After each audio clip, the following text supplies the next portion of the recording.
Grand frère, prends cet argent, serre-t'en pour acheter de nouvelles terres et recruter des gens pour t'aider dans les champs. Le petit frère tendit l'argent à son grand frère. Face à une somme pareille, le grand frère répondit qu'il ferait de son mieux. Mais au fond de lui, rien n'avait changé. Son petit frère arrivait toujours en voiture, avec de l'argent, comme s'il venait exprès lui rappeler que lui, le grand frère, n'était au bout du compte qu'un pauvre paysan. Aux yeux des autres, le petit frère était le sauveur du grand frère. Mais quand le grand frère prit cet argent, il ne sentit pas de l'aide, seulement l'arrogance de son frère et l'humiliation qu'il subissait. Puisque cet argent venait de son frère, il le remit à d'autres pour qu'il se venge de lui à sa place, pour lui faire payer tout ce qu'il avait enduré, alors que le petit frère se trouvait encore en bas à ce moment-là.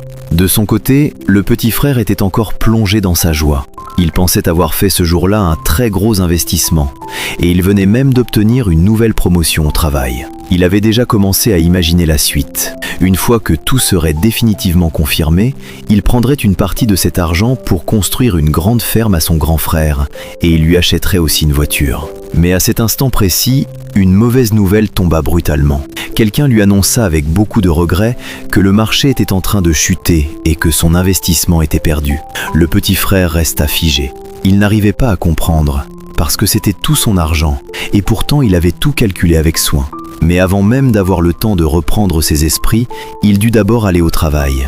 Et une fois arrivé là-bas, quelqu'un d'autre lui annonça avec regret qu'il ne remplissait plus les conditions pour obtenir sa promotion, que le poste qu'il devait occuper avait été supprimé et qu'il devait passer récupérer ses affaires dans l'entreprise. Le petit frère s'effondra complètement.